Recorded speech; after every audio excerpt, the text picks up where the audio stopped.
Hello, everybody. My name is Nicole, and I chose to use one of the students that I work with for my behavior change project. He attends the school that I work at Monday through Friday, and he is a 19-year-old boy who was diagnosed at a very young age with autism and Down syndrome. He currently lives with both of his parents in the city, and he has no other medical issues at this time. The behavior that I chose to target during this change was a non-compliance behavior, and the way he engaged in this was by flopping to the ground, not moving for long periods of time. So I decided that needed to be changed because it is not socially acceptable. He can't do that at a job. He can't do that out in the community at a restaurant if he's with his parents. So I thought it was important to change this behavior. The way I defined it in my project was any instance where my client engages in a non-compliance behavior of flopping and refusal of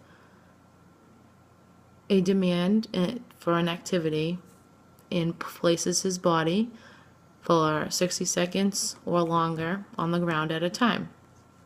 How I measured this was by using duration. I used my phone or a clock to look at the time when it started, when the flop started, and when the flop ended. I was going to use frequency, but then I figured out that it wasn't going to be very accurate for this type of behavior.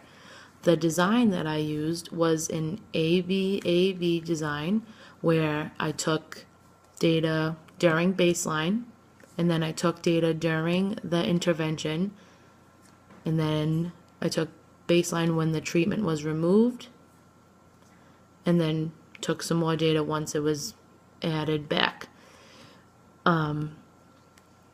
During baseline, I told the staff, when I was observing them, to just go about how they would normally go about working with my client during the regular school day, talk to him how they normally talk and do what they normally do. So what I found out is that the staff spoke to Peter quickly, gave him directions. When he didn't comply, they would just ignore him until he stood up, and when he did stand up, there wasn't much praise for him by standing up.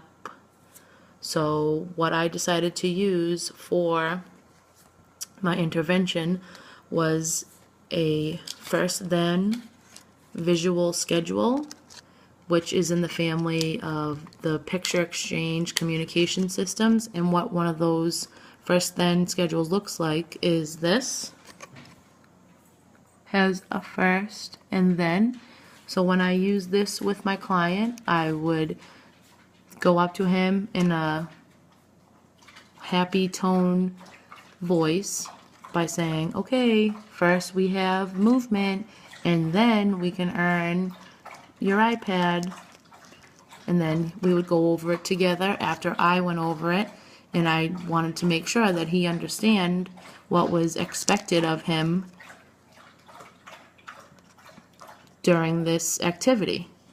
So once I went over it, I would give him the final direction to go to the next activity, and if he complied, stood up right away, and went to the activity, I would immediately provide him with some positive praise. And if he did complete the task that I asked him to go to, he would immediately earn his earned choice. And if he did not comply, I would unfortunately have to take off and put on more work because he did not comply with my direction, and then we would go over this, and then he would have to earn his preferred choice after another activity. And then after that, we would go over his schedule again to see what he can earn. How IOA was collected during this was with observers who both implemented the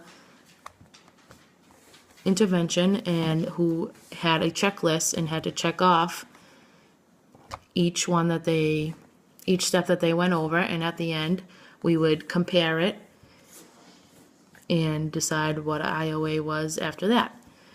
The results for my project, they came out good. When it was first introduced, the timing of the flops did go down. The highest, when we first began, for the first phase, it totaled to be 44 minutes. I added up all of the minutes during each phase, and the first phase was 44, and the last phase ended up being only 12. So the total amount of minutes did decrease by about 32 minutes, which was great. And I have the graph that shows each phase. You can see it started way up here at 16 minutes, and the lowest in the last phase was 2, which was really great.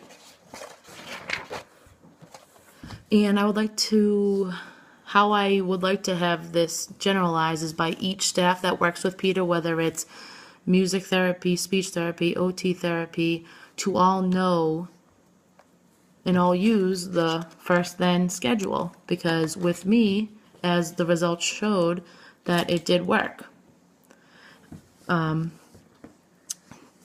Why it worked, I think, is because this first then gave him time to process and know what he was earning after each activity. So positive reinforcement and this visual did help in a large way. And what I would like to use for the future, once he is 100% about the first then, is to use a first, then, and next.